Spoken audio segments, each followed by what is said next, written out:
Bienvenue sur Planilog.com. Planilog est une solution web, collaborative et évolutive. Proposée principalement en abonnement SaaS, Planilog s'utilise rapidement et depuis un simple navigateur web. Dans cette vidéo, je vais vous parler de l'interface de Planilog et des fonctions basiques de planification. Pour cette illustration, j'ai choisi de représenter ce qui pourrait être un planning de production de pièces métalliques qui sont travaillées sur 5 natures d'ateliers: la découpe, l'usinage, la soudure, l'assemblage et la peinture. Les OF, ou ordres de fabrication, qui sont ici représentés sous différentes couleurs, sont placés dans le Gantt et ont été créés manuellement, mais peuvent bien sûr être importés depuis n'importe quelle application source comme un ERP ou une application métier. Dans cette maquette, nous retrouvons donc un Gantt séparé en 5 zones et qui représente le besoin de distinguer ces domaines de production, par couleur notamment, tout en conservant à la fois une vue d'ensemble et bien sûr l'échelle de temps qui informe à tout moment de la position et de la durée de la tâche.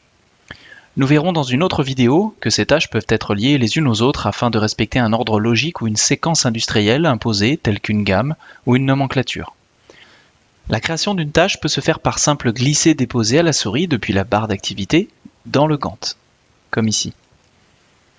Je complète éventuellement la description et je l'ajoute. La tâche, une fois posée, peut être modifiée, déplacée de manière verticale sur une autre ressource, ou plus simplement de manière horizontale, à gauche ou à droite. Un menu contextuel, accessible par la souris, permet d'enrichir le traitement de cette tâche, d'effectuer des opérations de base comme la modification, le copier-coller, la clôture ou la suppression. La présentation et le format de mon planning est paramétrable depuis la zone Modifier les en-têtes. Je peux ici définir sans limite le nombre de colonnes souhaitées, leur format, leur taille, leur ordre, jusqu'à des niveaux de regroupement.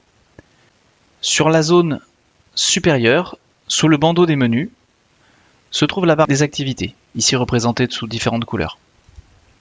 Elle représente les tâches récurrentes et transverses qui se répètent dans votre métier.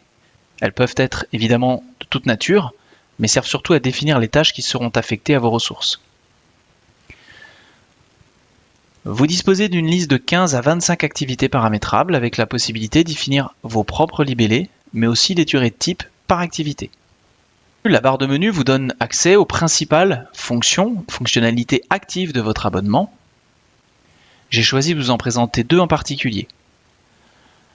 La fonction calendrier, accessible depuis affichage, elle permet de modifier votre semaine type du lundi au vendredi, ou en incluant si besoin les week-ends, et de définir la plage horaire, c'est-à-dire la journée, date de début de la journée, de date de fin, et puis la précision d'affichage du quart d'heure à la journée.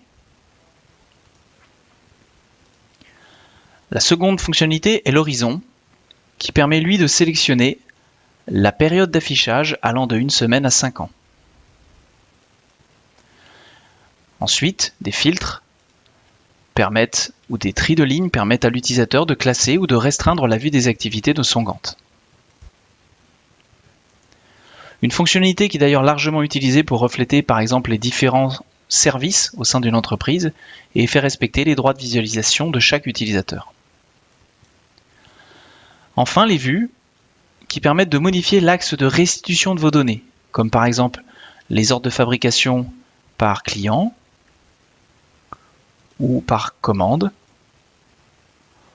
ou encore par type d'activité, ici en sélectionnant les activités uniquement découpe. Je reviens à la vue principale en sélectionnant à tout moment la vue planning. Une autre console de configuration permet à l'utilisateur de personnaliser les derniers détails de visualisation de son Gantt. Merci de votre attention et à bientôt sur planilog.com pour d'autres vidéos.